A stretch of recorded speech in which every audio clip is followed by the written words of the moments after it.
เมียนดอกกับเขาตัดดอกเขาปวดตาเจสงามตั้งใดเทียนไม่เท่าวันดีควรสมศรีทรงเจ้ามาดูเต่าแน่ทีนี้วันนี้ควรจะไปสอบใส่เก็บดอกไม้มาหน้าก้อนมามือดีวันนี้ควรแข่งมาอยู่แข่งดีนาควรขามาอยู่ขาดีนาอยู่ไก่ใส่ยาน้ำคนมาหาเห่าเฮียนเฮียทาวาคันในวันว่างชมสื่นเฮียเจ้าขึ้นหานางปีนหัวหางขุดนาขาวเล็กหลากผีหลวงในดวงคำกาไวที่นางให้สมควรบระบวนแขนแต่งไว้แบ่งให้เป็นกูมานั่งลูกแก้วพ่อแม่เขาแก้บุตรให้เร็วให้เป็นกูเทียมสองให้ตามาขุนปองเป็นลูกพอกูคอยให้เป็นเงินสองบุญยังลูกหลาหักเกินหาเทียมทันก่อยจักเส้นเอาเส้นบาคันให้เข้ามาเทียมไรนับไม่เนื้อผิวบางโฉมนางงามอยู่ทายินปากว่าบุญเพ่งให้เจ้าหน้าเพื่อเพ่งเมียแพ่งถึงเขาอ้อยผูกเขาน้ำยิงที่ราคาให้เจ้านี้พุทธาสร้างยิ่งอย่าน้อยคอยคงใส่พ่อแสนของกำเนิดจะได้ทุกสิ่งสร้างมามีอันทำปัญญาธรรมตนองอาจวิเดียกาลือซาตามตักหน้าเก่าไว้ยินเต่าไทยถวายพรเป็นคำสอนสั่งโลกปลูกขันเกี่ยวหักผ้าขวัญคือดังสวรรค์มาตั้งแต่อินเท้าแบ่งไขสอนดอกไม้ซ้อนเส้นเก่าคอยจากเส้นขวนเจ้าผมทำทั้งสองว่ามาเด้อกวนยามเมื่อตาวันคำลงหลับป่าแสง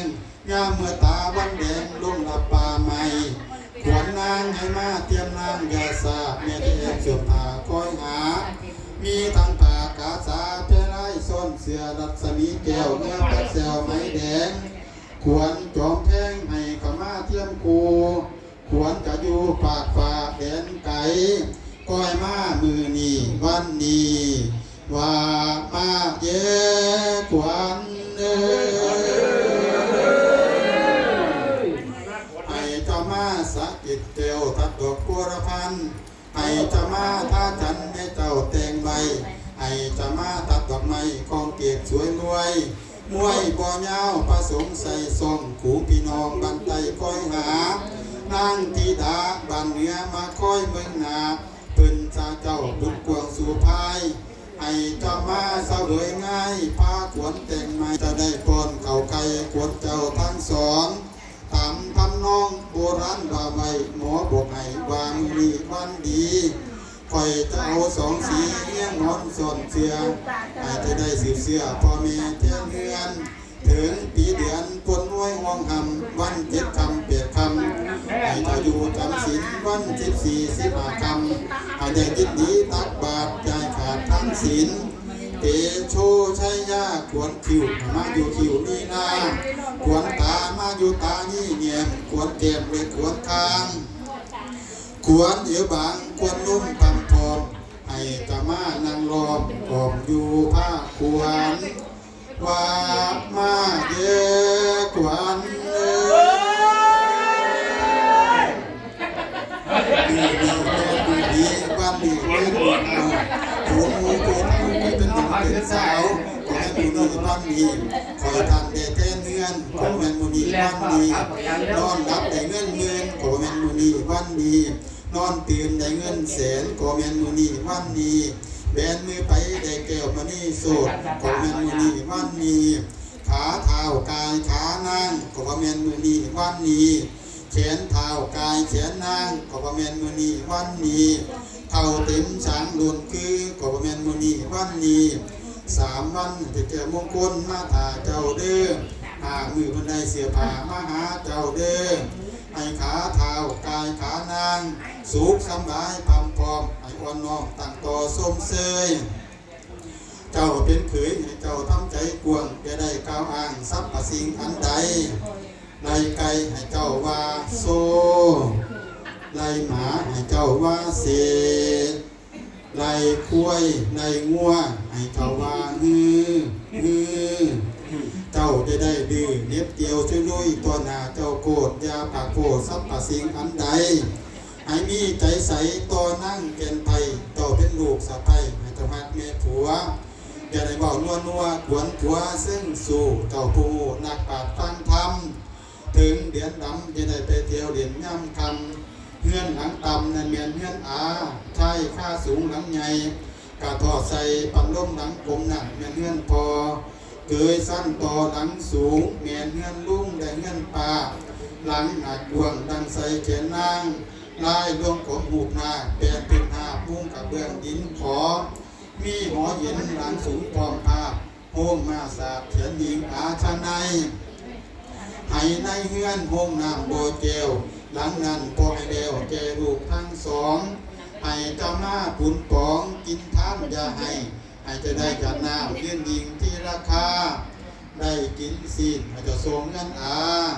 ได้กินป่าให้ส่งเงินยาเพิ่นซาเจ้าบุตรกวงสู่พายมีลูกชายให้ได้ผู้ประเสริฐให้จะได้ลูกแก้วเกิดความอุทธรให้ได้ฟังคำสอนตายายพ่อแม่ใจแผ่กวงพี่น้องวงศาตาเบื้องซ้ายเจ้าจะเลี้ยวดูซ้ายตาเบื้องขวาเจ้าจะแลดูสู่ถึงยามแรงให้เจ้าหาผ้าเขา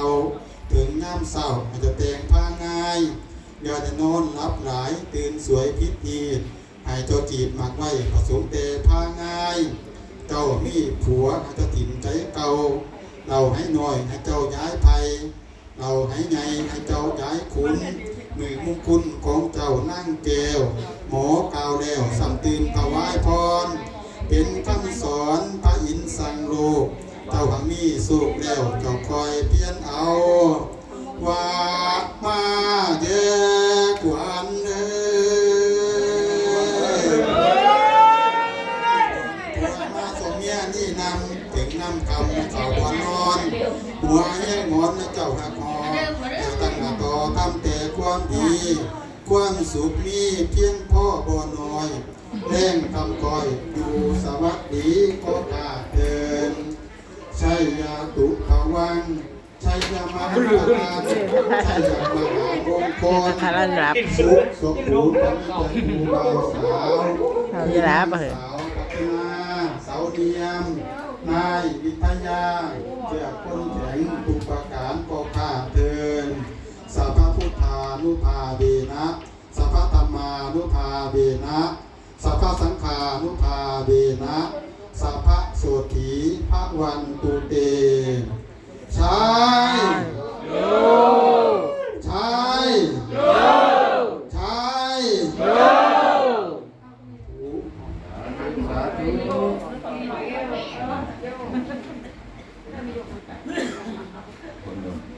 รู้เรื่องได้กับว่าน้องเลยเรียนรู้เรื่องโอ้ใช่คนด้วยคนใช่เลยตามเทียนเนี่ยเทียนใบไผ่ไม่ตามเทียนครับ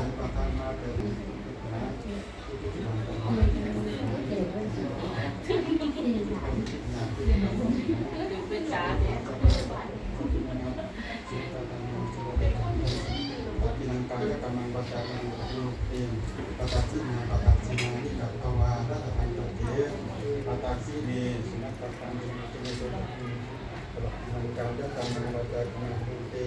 ปัตตินาปัตตินานิกัตวารัตตังเตปัตติเน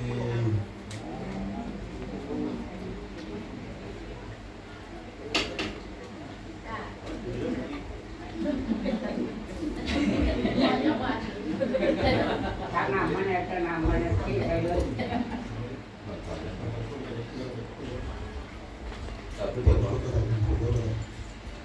ที่ก่อนเท่าไหร่ไม่เป็นอย่างของ